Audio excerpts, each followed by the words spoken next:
So here it is. It's messing with the door. It's all about the door. Come up into the attic. Come up into the attic. Come. This is what they do. Come. That. The door to the attic somehow opens on its own as soon as Nick approaches it. Feeling spooked, Nick is completely unsettled by this incident.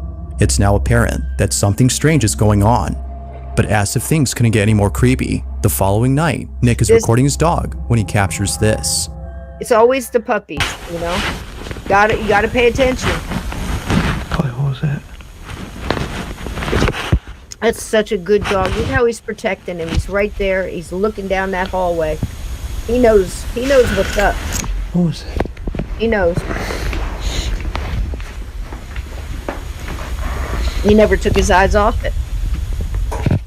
So creepy. No. That doorknob, man. I mean, you absolutely think that, Henry, because like you'd open the front door, that door opens, heck yeah, draft, you know. But you know, I don't know. There's more to it. Look at this look at this dog. He's so brave. He's a brave boy. It's like it's in here, Dad. Look, right there. I got it cornered. It's right there. I was waiting for him to go into like just a growl, you know, the hair standing up. I'm watching his back, see if the hair is standing up on his back. It's hard to tell with this type of dog. But it was creepy to me. I think the whole thing was just built. He moved out after this, so I don't know. Raccoons could be. So this is another one, and I showed it because it backs up what I just said. This is a little girl. She's in this big apartment building. I don't know where. Looks like it could be New York, Chicago, something like that. So first of all, I'm feeling bad this kid has to live like this. You know, because I can't imagine living in an apartment building like that. I know a lot of people do, and if you do it all the time, it's just a natural, normal thing. But I personally have never liked it. I don't like being that high up and having to go through so many other people to get out, you know. But anyway, she's a little girl, and she's coming down the stairs, and I guess this is like a storage, you know, thing, like in the stairwell. And it's people throwing garbage and all kind of mess in there. You know, you see the chair and garbage and stuff. So why I said this, there's a cat that I guess she's familiar with that comes along, and the cat is reacting a lot like the dog was. It's like looks right at it. And at the end, you're going to see what she's looking at. She's so brave. She just closes the door and says, nope, none of that for me today. Thanks. Watch what happens. Said, nope, big bag of nope. Hey, Charinator, how you doing, sweetheart? Welcome in. Welcome. Steven. Bye, honey. We're getting scared tonight. I'm glad you're here to be with us. Now watch what she looks at. For some reason, the cat comes along. All right, there's the cat. This is when she first sees it. And these animals are so brave. Now you can see something moving. You're going to get a close-up. Something's coming out of that paper. And I don't know if it's like a bum or something, or are we allowed to say bum on YouTube? Do we have to say homeless person? A tramp? You know, whatever. I don't know if there's something under the newspaper, but it looks like a hand. And she just says, nope, closes the door. She sees it. Can you see it? Just barely. You can see the fingers. And I just think it's so cool that these brave animals get between their person or a kid. You know, so many people shoo them away or tell a dog to quit barking, or, you know, like, it's a nuisance to us. If people need to pay more attention. So this chair, here's an object that fits the category because it is a haunted chair. Now there's a little more to this. This couple got the chair. I don't know if she was pregnant, just had a baby. I can't remember what it was, but it's a young couple. Than like that. So the people are going to buy it.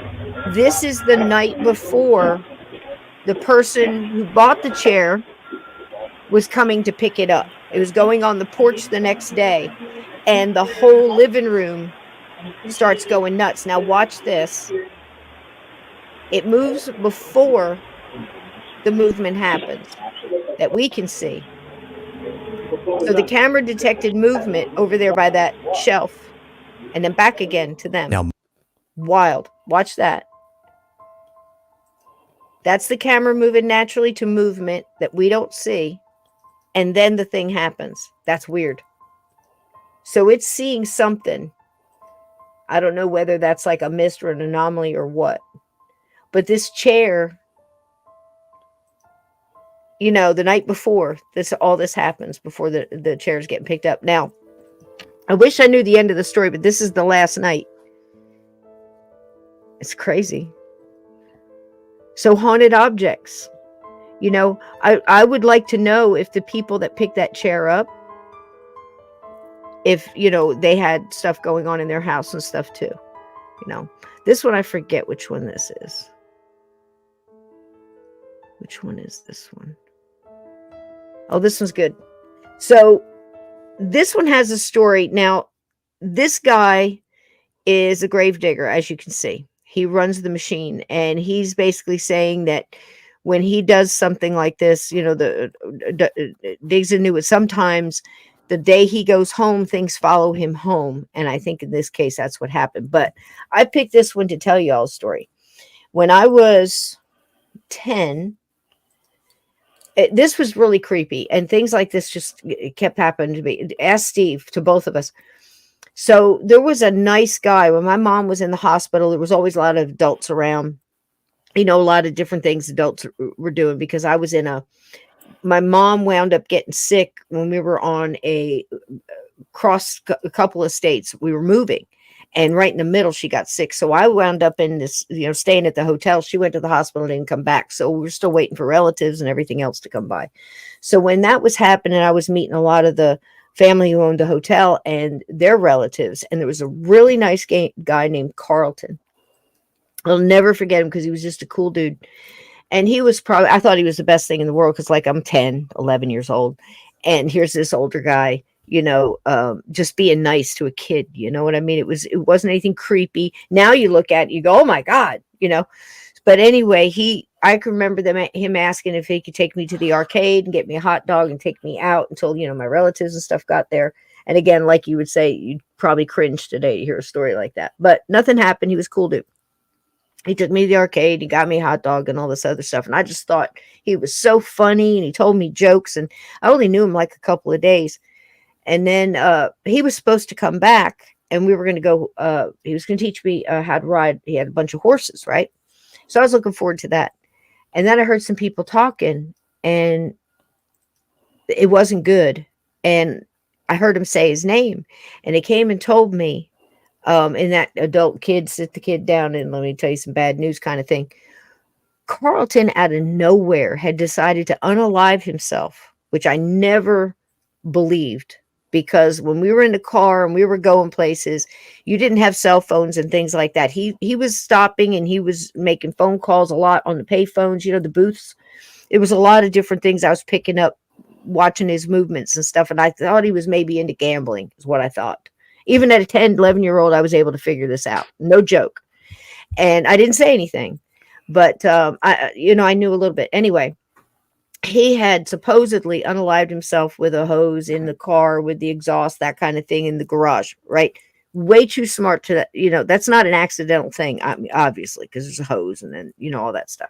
So anyway, the adults are talking at the table and don't realize I can hear, and what the adult had said. Now, this guy was a mechanic, and I'll never forget the sentence he said. He said the day before, he had finally fixed the backhoe that they used at the graveyard to dig the graves, and this morning they turned it on to dig his. I've never forgotten that story, and every time I see something like this, you know, Steve, those coincidences, you know, the day before, and he said, and then I remember the guy in the room, you know, the older man that said to his wife, he said he virtually dug his own grave, and that just echoed in my head. You see what I mean, Steve? Isn't that awful? But that's what this reminded me of. So there you go. Nice story for everybody. Happy Halloween. Love you, Carlton. Love you, Carlton. I still don't believe I think there was some kind of gambling thing going on. You know what I mean? It just wasn't his personality. And I've always questioned people that they say that ever since then, I've always been, let's look into that a little bit. Yeah, you know what I mean? Yeah, looking into. At a young age, I guess I was being groomed for this. I didn't have a chance. All right, so I forget what happened. Oh, he catches in the basement. I swear, you're gonna see someone. So one of those where the catches are really good. Exactly. Full figured. It was right there. You'll see it in a minute. It's kind of creepy. One of those where you go by and you catch it and he didn't see. Power, so that's good. But the rest of the basement's power.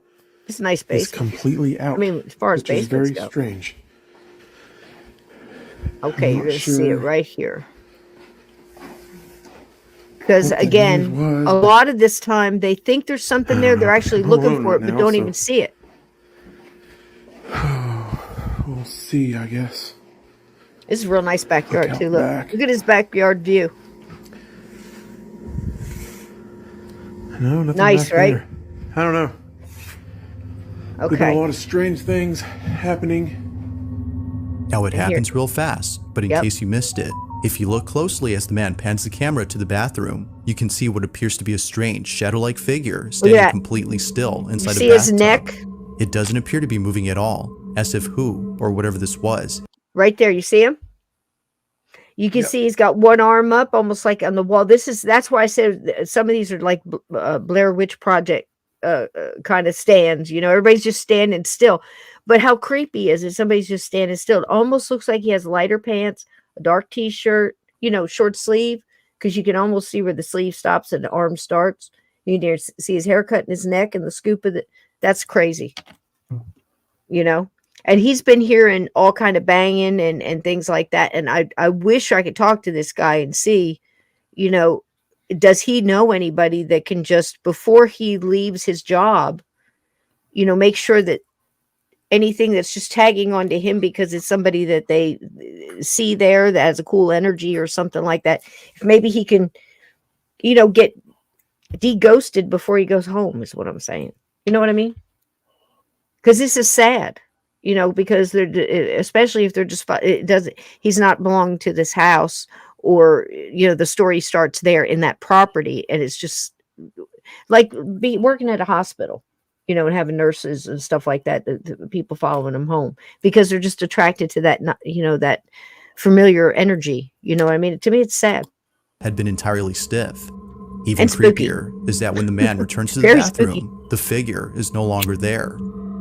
Given its strange appearance and sudden disappearance, the man thinks that something supernatural was captured. But as always, I'll leave it to you to come up with your own conclusions. Could it be that someone had broken in and quickly hid away from the man? Or might this be something completely different? And he's, oh man, it's creepy. Okay, this is one that we saw before, but this is again, not really a haunted object, more a ghost, I believe, is using the object. Because I don't know, would you say you got a haunted window, Steve? You remember this one? This was so cute because it was an older man. He didn't really, you know, he was kind of fudging around with the cameras and stuff like that, but he got a really good catch, I think. Do you remember this one? Here we go. It's just a short one. Get a visit tonight.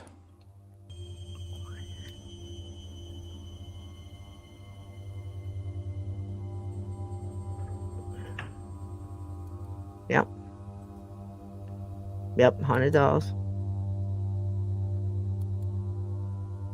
So glad, Scott. Good to see you, baby.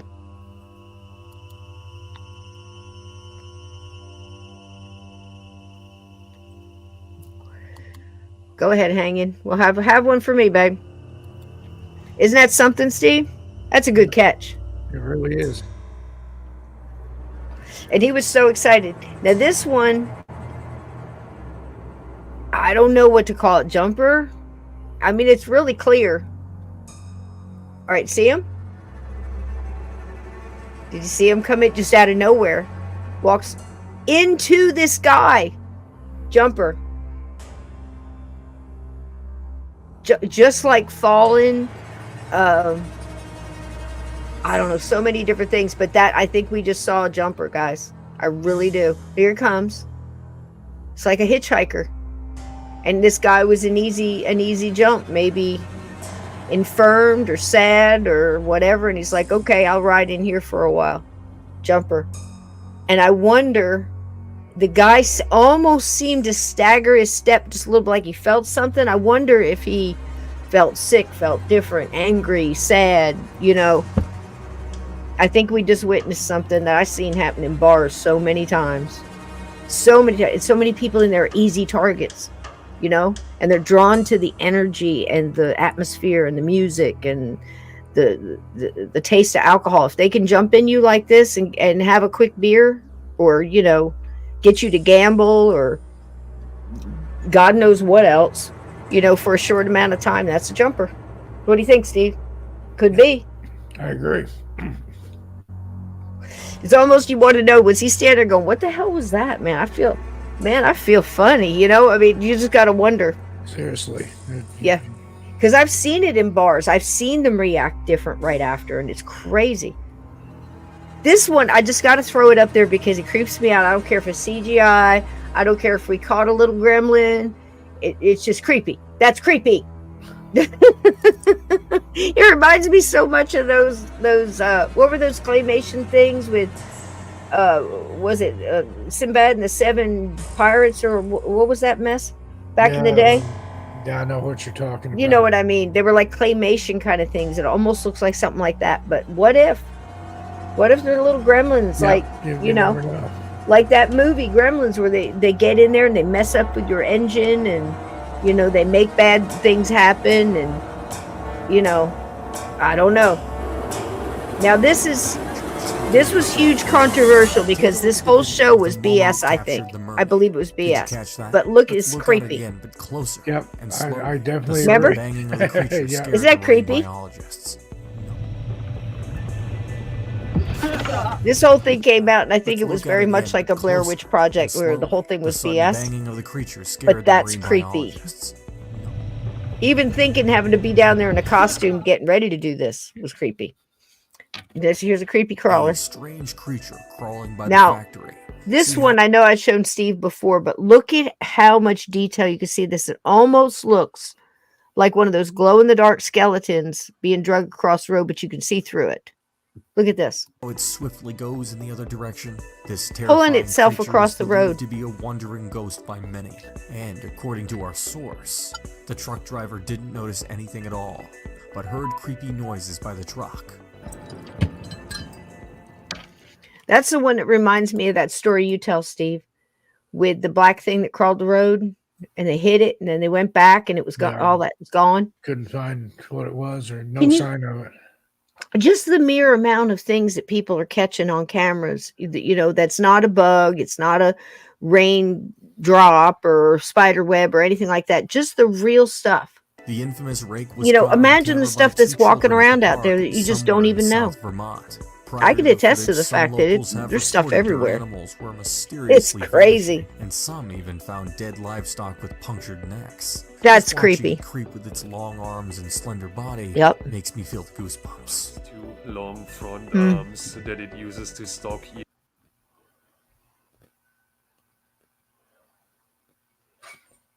Planet. Oh yeah, Jason and the Argonauts. Yep. Sinbad. Yep. That was it. Stop motion animation. Yep. Sinbad and the Seven Voyages of Sinbad or something like that. Yeah. I'll take a beer. Ray Harryhausen, I think, made those creepy animation things like that. Yeah. Okay, so here's the other recipe for Cabin 22. This is the much loved bacon caramel popcorn. There, I said it. It is absolutely fabulous. So if you want to be prepared,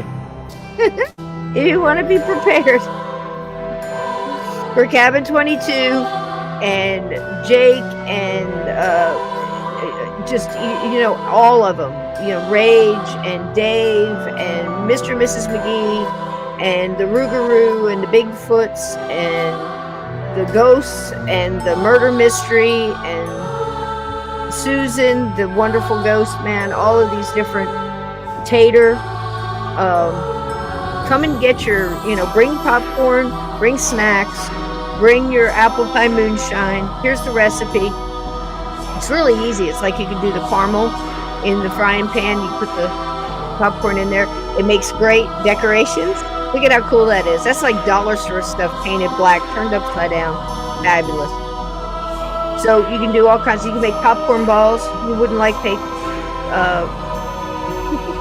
caramel bacon popcorn balls. Hard to say. So there you go. Happy Halloween. It's officially Halloween month. And I hope you'll be here on the 22nd, Tuesday, 8 p.m. And we're going to start Cabin 22. And if you have not read the book that Steve and I wrote together, it is called We Are All Children in the Wilderness of the Afterlife, A Guided Tour Through a Haunted Life. There are some great ghost stories in there. They happened to me. They happened to Steve. And a couple of them happened to both of us at the same time. So there's the book. It is available on Amazon. You can get it in ebook. You can get it in paperback. And I would love it if you'd read it and leave an honest review. And it's doing pretty good. 4.5 stars, I believe. And, I like the fact that people are reading it and being taken away into the experience that I'm explaining so you can, help sort it in your own mind in case you want to match it up to an experience that you had or one that you heard about that you want to learn more about. There's a lot of different things that happen in that book. So there you go. That's what we have planned for Halloween. I think it's going to be kind of cool. I'm trying to get in as much as I can for Halloween spooky season, because I am going to be continuing to work on as much help as I can give the survivors that are still needing our help. It's going to be a long haul. And now we have people leaving Florida, trying to get out of there because they've got another one coming right up their butts.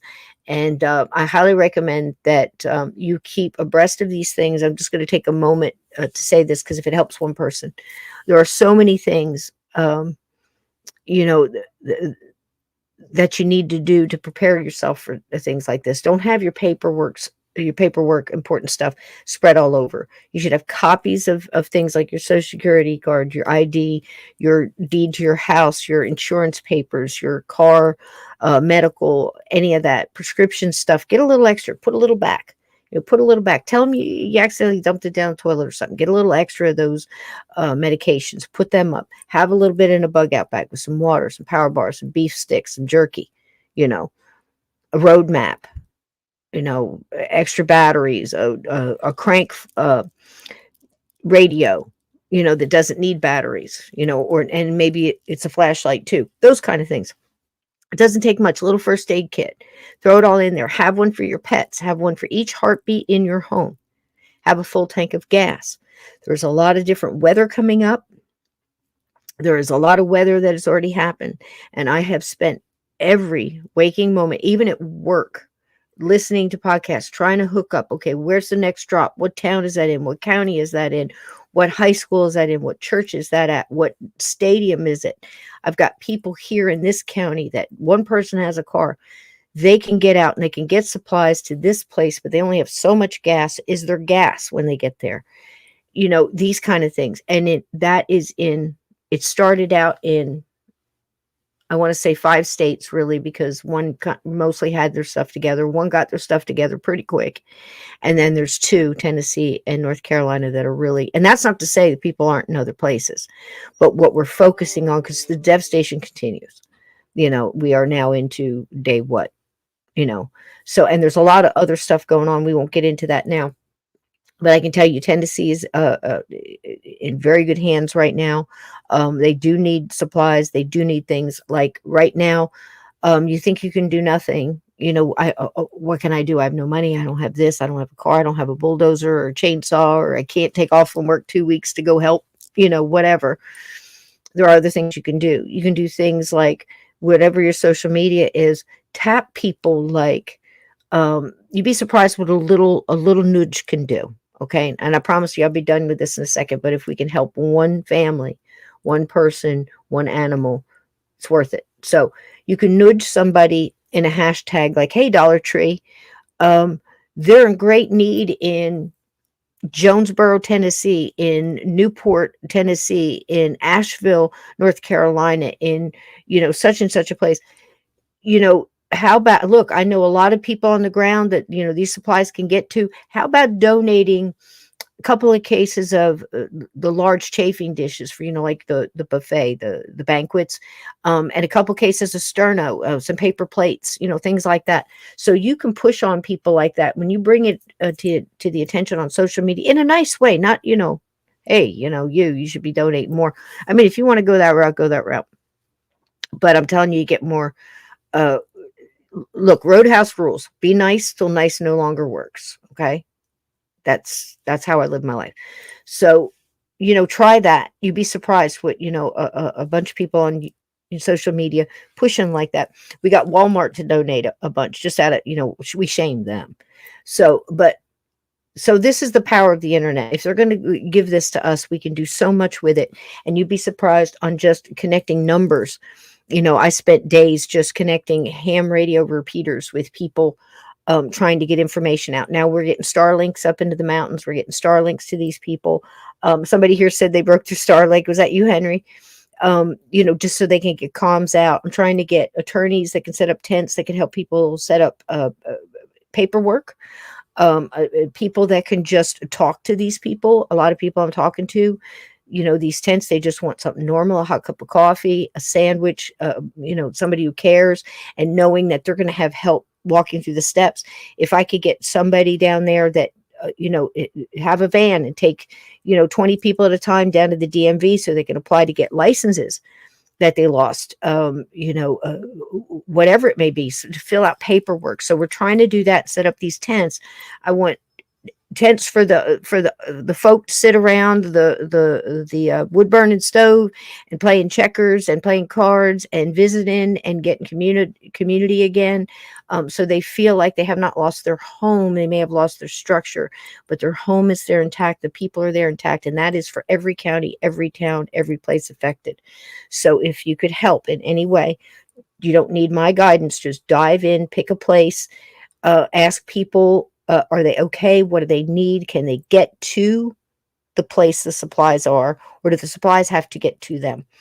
We have boots on the ground right now that are circumventing getting supplies up into the mountain in Asheville, that whole mountain. Trust me, folks, there's still people there. There's still. And they have to circumvent it, and they're doing it with mules, with goats, backpacking it on people's backs, following a rope around a ridge just to get in through the strangers helping strangers. So please don't think you can't do anything. You can hook something up. You got a bunch of kids in your family, have them fill out cards, put them in an envelope, put them all in a yellow envelope, send it to one of these drop-offs and say, put these in the bags you're handing out to kids. Let them know kids in Oshkosh Begosh cares about them. That humanity is still out there. Listen, anything you can do to be a good human is going to keep you from, possibly, if you happen to pass and you decide you're going to be a ghost, at least you'll be a good ghost and not an ass soul, as we say. So all of these things, helping each other as light workers, sending good light out there, sending good energy, for people to get out of these traffic jams, to get out of Florida, to get to safety. Thank goodness we've learned from this. And we're talking about taking your pets and your animals with you if you can, heeding the warning, moving early, going, stop all this. I can't afford, I can't do. Listen, not only are lives being shifted right now, and everything is being shook up. The whole land is, the topography of the land is changing at this point, So we have to be smart. We have to understand that we can make it together. We can connect together. We can reach out. We can talk to people. We can be positive. We can focus. If you happen to see on social media, these people wish they had more paper plates, go, hey, Dollar Tree, these people could use some paper plates. Come off a couple cases. You get that stuff on a pallet and you tell me where it is. I'll get a truck there to pick it up, and I know where to send it. So get in there. And, if all you can do is to prepare yourself so you're better prepared if something happens, then you might not just be able to help yourself. You'll be able to help a neighbor or help somebody else. So let's think about that. I had to say that because listen, I've been in this all day, every day. I'm not boots on the ground. I don't have mud under my fingernails, but let me tell you something. I'm invested, heart and soul. And I've got stories that would break your heart. And you don't need to hear them. You just need to know and listen to the sound of my voice. These are Americans who need help. And I hope that when they get on their feet, they'll reach out and they will spread that light and give back, because people are being changed. Their consciousness is being changed right now. That's what you feel. And it really is like to stand, folks. Okay. So I wanted to say that being the truth there. You have to also, like I said, as a light worker, as you know, whether you're interested in the paranormal or whatever, make sure that if you're looking at a lot of dark stuff, which I do all the time, it's like 24/7. I mean, I'm already researching for like an axe murder here and this over here. I'm speaking from experience. There's a lot of loose going on in the world right now, all around. So you have to be careful. When you dive in, you have to come back out and re-hit the light, because that darkness, you'll find out that getting pulled into like social media or stories or, you know, news or any of that, even shows on right now, music, everything is going to have that extra frequency of fear, and it's not all organic, if you know what I mean. Some of it's on purpose, and it's going to be harder and harder. So what you're doing as a light worker, an empath, if you have any abilities, if you have that, if your third eye is open, if you're raising your consciousness, if you're right now at this time getting all that woke up, it can really bombard you and feel extremely heavy. You know, so it's not just the storm is coming and the barometric pressure is changing, and that's what you're feeling in your joints, and you know, that heavy, you know, humidity kind of pressure. It's not just that, it's the world, and it's the energy, and you can deflect it. I want you to remember, you can deflect it at any time, just focusing on that inner light. Just focus, and all you have to do is close your eyes and just focus right in your center and imagine that warm light. And then imagine feeling that warm light expanding out in every direction across your body and pushing out. And you can actually feel the warmth. You can start to see the glow through your eyelids. You can see the glow. It's like a candle's glow. And you're closer and closer to that candle. You can feel the warmth on your face. And pretty soon the light is outside and surrounding your body. And you're just projecting this light. You put your palms out and push. And just projecting that light out into the world. You lift your face up. And you just imagine it going out into infinity. And you send it out into the world.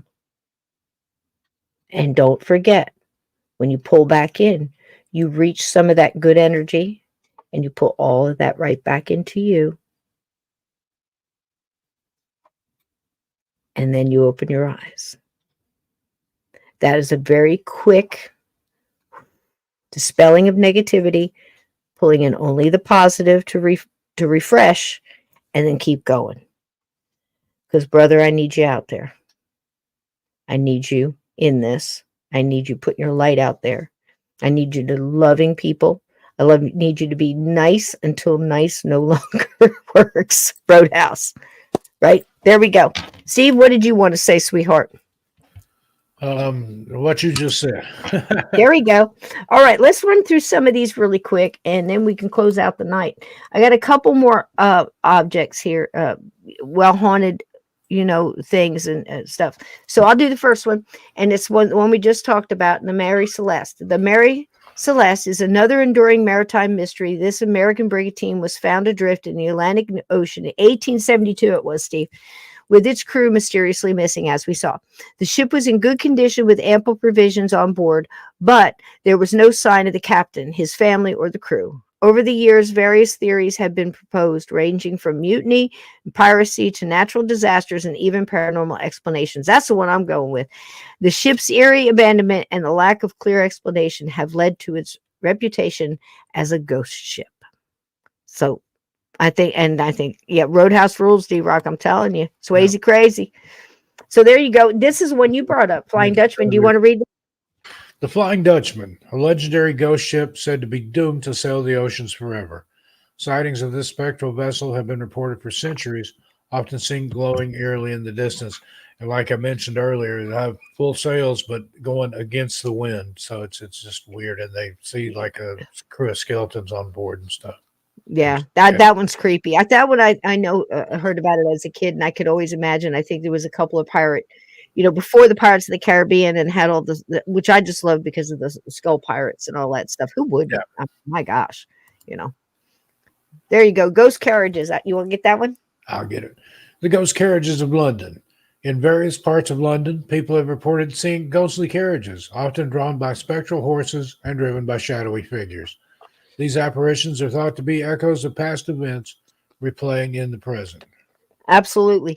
And we told the story in I can't remember what castle it was. Boy, I wish Ted was here. Ted could tell us, because listen, Ted's got one of these in his home. His house goes back to 13 something, doesn't it? I mean, it goes way, way back there. I mean, I was astonished when I heard. He's got the priest walled up in the fence there, and the outside brick wall, and some other kind of mess. Somebody down a well. I think he's got a couple bodies down there. I'm not sure. All that himself?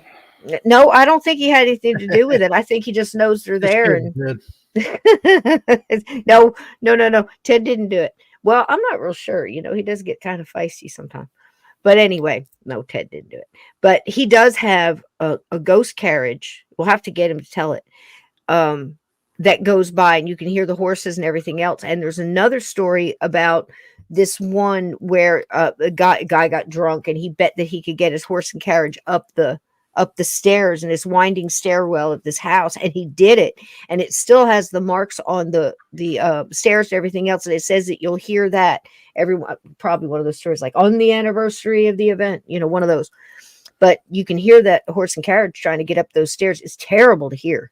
I mean, there's a recording about it going up, and it's just terrible. Anyway, I don't like the animal I wish animals didn't have to be ghosts.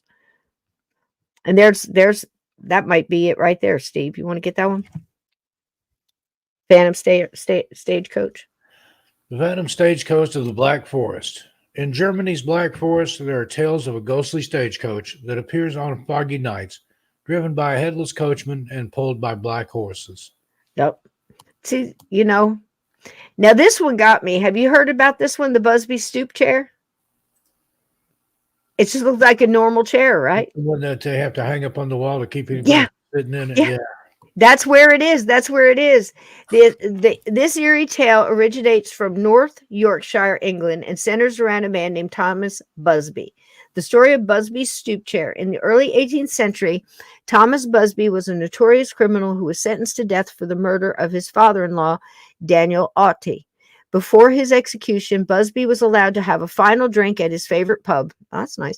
The inn was known as the Busby Stoop Inn.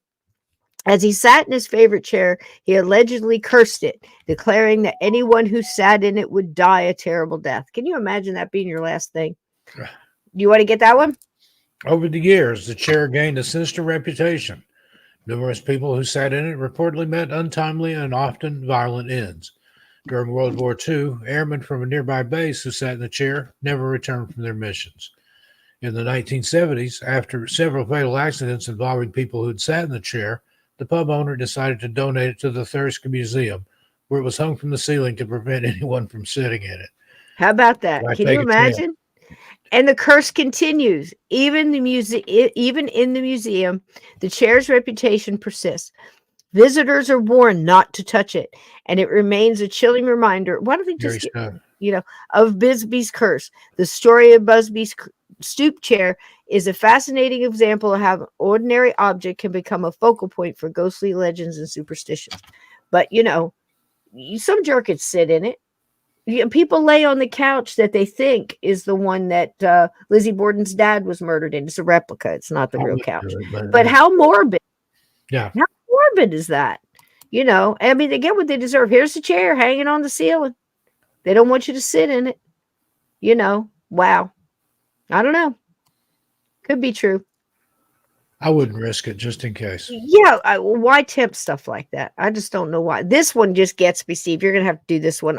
There's just so much bad stuff around this. This one's scary. Yeah. The Dybbuk box is a wine cabinet that gained notoriety after being auctioned on eBay with a detailed account of its haunting. The box is said to contain a Dybbuk, a malicious spirit from Jewish folklore. The original owner reported a series of unfortunate events, including nightmares, health issues, and strange occurrences after acquiring the box. Subsequent owners have also experienced a similar phenomenon, leading to its reputation as one of the most haunted objects in the world.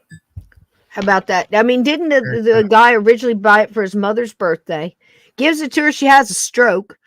She's got to write the stuff down because she can't talk anymore. And she's like, the box. She knew. And this guy still had, I think Unsolved Mysteries did a story originally on it, didn't they, Steve? But that was horrific. Wasn't it? Yeah. And his mom had a stroke. He gave it to her for the birthday. This is the original one when it first came into play. And of course he opens it and he knew the story about these two old lady. Well, I think they were sisters. I think they were elderly. I think it was during the war, if I recall correctly. And there was something going on with all this killing and everything else, much like Steve's story about old Green Eyes, sucking up all the misery and hate and stuff off the wounded in Chickamauga during the Civil War. Similar to that. And it's one of these demons that's sucking around on all this like death and, terrible stuff going on during the war. And supposedly these old ladies caught this thing. They caught this demon. This is probably the old version of catching a demon in a jar, Steve. And they catch this thing and they bind it down and they wrestle it apparently through their abilities. And they shove it in this wine box and they put a bunch of symbols and stuff on it and they close it up and they bind it. And then it goes to an antique shop and this schmuck buys it for his mom and she has a stroke. And he knows the story. I don't understand why people do this. Why do people buy haunted dolls? Ghosts into why? Nope. I don't get it. I mean, every there it is right there. Every convention and con, Paracon and stuff I go to, there's some lady walking around with a doll on her arm. This is haunted Sally. This is, haunted Timmy. This is haunted what? Why? What do you do? You're going to give your mother a stroke for the love of God. And why is he giving this to his mom for her birthday anyway? These are good questions, Steve. These are good questions. There's another one. You want to get that one? Because this one creeps me out too. And people touch it. Why? Robert the Doll. Robert the Doll is a life-size doll that once belonged to a boy named Robert Eugene Otto in the early 1900s.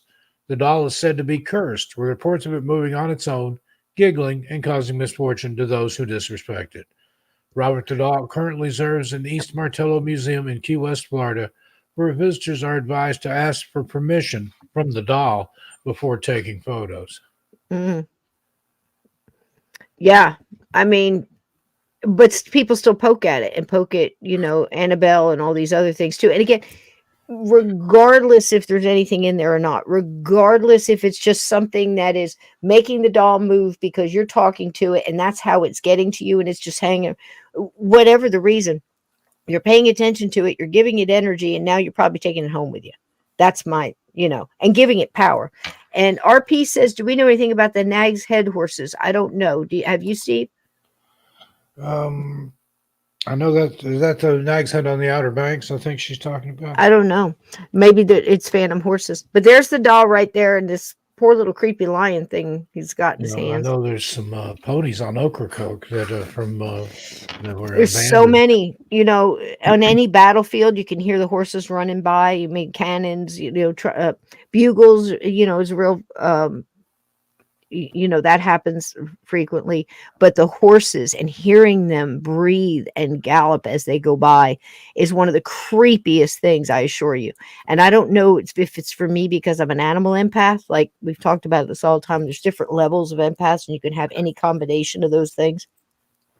I'm a world empath, a person in my environment, so I'm affected. Like I go to Walmart, I'm drained. If I go to a hospital, I'm drained. If I go to a diner, I don't know why I'm drained. I think it's the kitchen. All the cooks forced to work in there. I don't know what it is.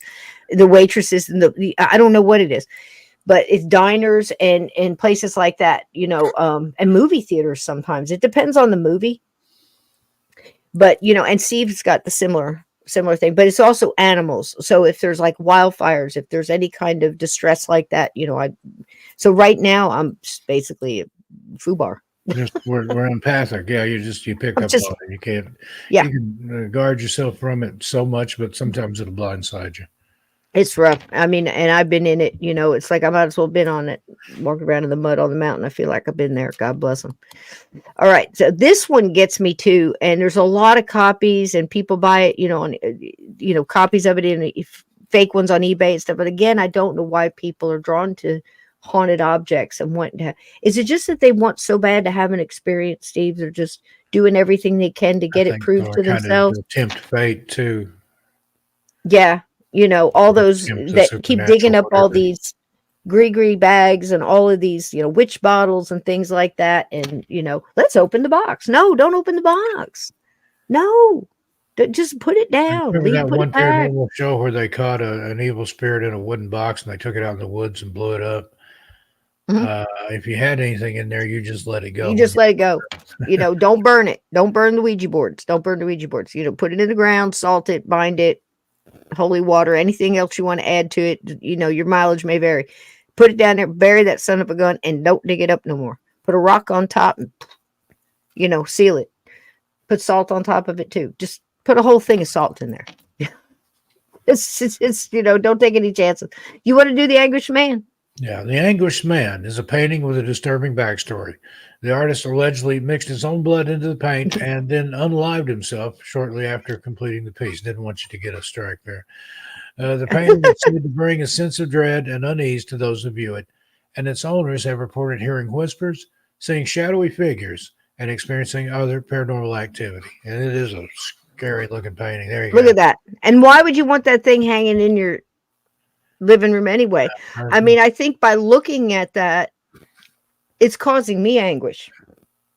Whoever did it, the colors, the way it's put together, the whole thing, I don't know what was going on in this guy's mind, but he put a lot of himself into it. And it even if it's a print, you can still feel it. It's crazy. Yeah. It does put off an energy. It really, really does. That kid one, the crying one too, that does it too.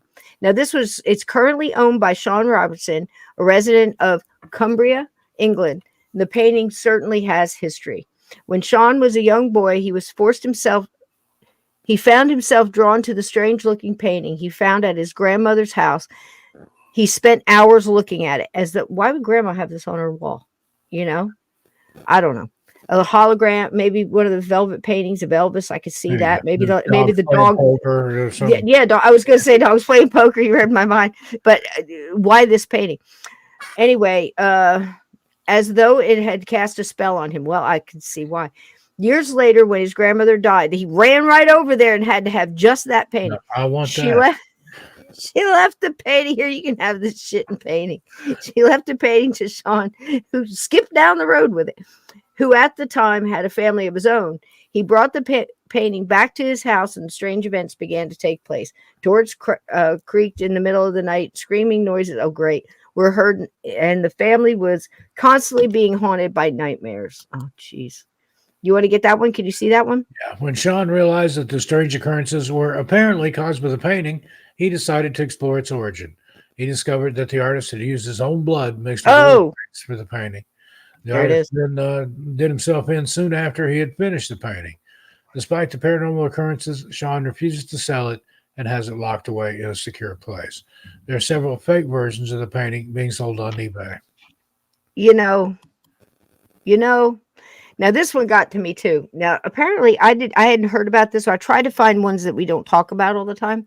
This one was a little different. There's a big backstory on that, and if you're interested in it, look up The Haunted Wedding Dress and read the whole story, but it's really pretty deep, and it's a good one.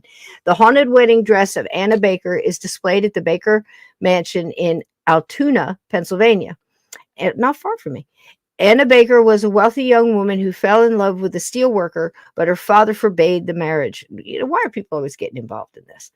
More hearts have been broken, Heartbroken, Anna never married, and her wedding dress is said to be haunted by her spirit. Visitors have reported seeing the dress move on its own as if an invisible bride is trying it on. That's sad. Isn't that sad? Yeah, that is. Yeah. Now, this one I hadn't heard of either. Steve, you want to get it? The Bassano vase. The Bassano vase is an Italian artifact from the 15th century said to bring death to anyone who possesses it. According to legend, the vase was given to a bride on her wedding day, but she died that night clutching it. The vase was passed down through her family, with each new owner meeting an untimely death. Eventually, the vase was buried to prevent further tragedies. Wow, and that's what it looks like, a silver vase. Looks like an upside-down tulip. Yeah, but, who'd imagine this cursing like the Hope Diamond? It along after, it knocked off 2 or 3 people, it'd be like, okay. Yeah, and that's it, and bury. And that's it too. It's like, how do people realize? I could see the dolls because a lot of times they move, stuff like that. But paintings, they fall off walls or whatever. Maybe that would distract them. But some of these other things, how do you figure? Oh God, it's the vase. I don't know how they figured it out. Origins and legends. The Bassano vase is believed to have been crafted in a small town near Napoli, Italy, around the 15th century. It was reportedly given as a wedding gift to the young bride, and tragically the bride was found dead in her wedding night clutching the vase, like we just said. With her dying breath, she is said to have cursed the vase. Oh, well, there it is. She cursed the vase, vowing vengeance. For what? The vase? After the bride's death, the vase was passed down through her family. However, each new met untimely and often mysterious death shortly after acquiring it, like we said in the last one. The vase's reputation for bringing death to its possessors grew, and it was eventually hidden away to prevent the further tragedies. So again, the vase resurfaced in the 20th century, reportedly found with a note this time, warning of its deadly curse. Great. By the time you've held the thing and took the note out of the vase, you're already cursed, aren't you? Despite the warning, it's changed hands several times, each time resulting in the death. If you can read this, you've been cursed. Yeah, exactly.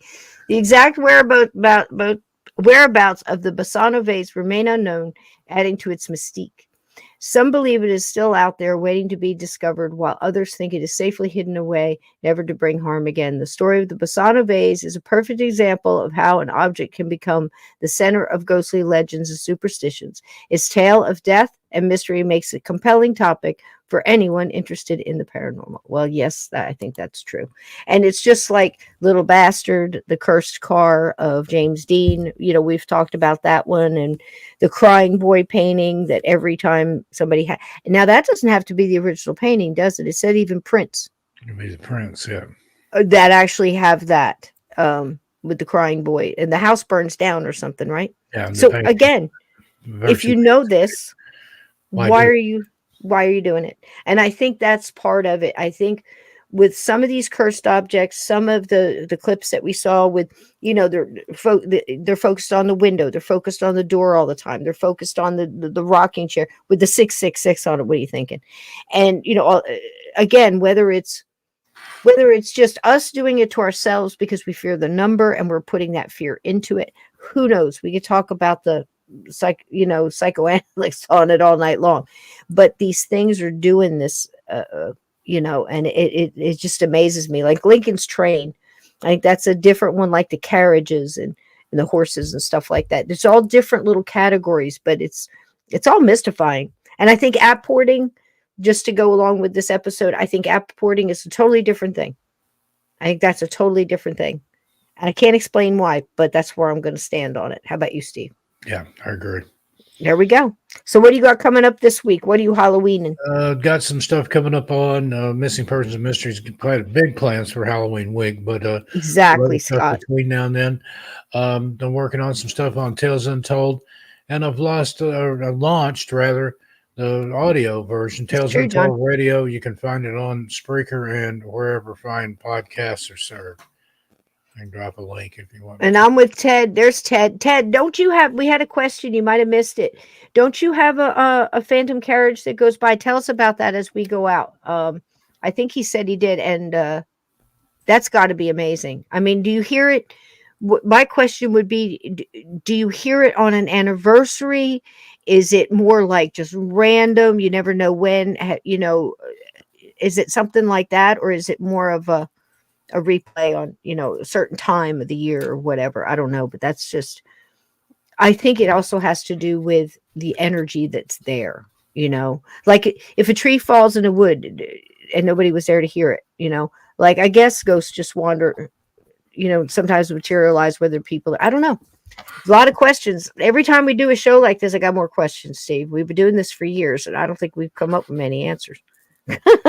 It's just an interesting questions than I started with. Absolutely. All right. Will you give that baby a big old hug, and your wife too? Give her a kiss on the cheek and tell them I love them. And listen, guys, do what you can to help out with hurricane victims. For the love of Pete, if you're in Florida, get out, have safe travels. Listen, a couple $100. If you can't get a hotel room, get an Airbnb that's safe, for animals or whatever. Ride it out and go home and start from there. But be safe. Let's learn from the last one. And if you've got anybody that needs oxygen or meds or anything like that, please let's take extra care. And there is help available if you act soon enough, but you're kind of running out of time to get out of there. Baby formula. Get out of the way. Get out of the way of this thing. 2 cases, just in case. Cases. Absolutely.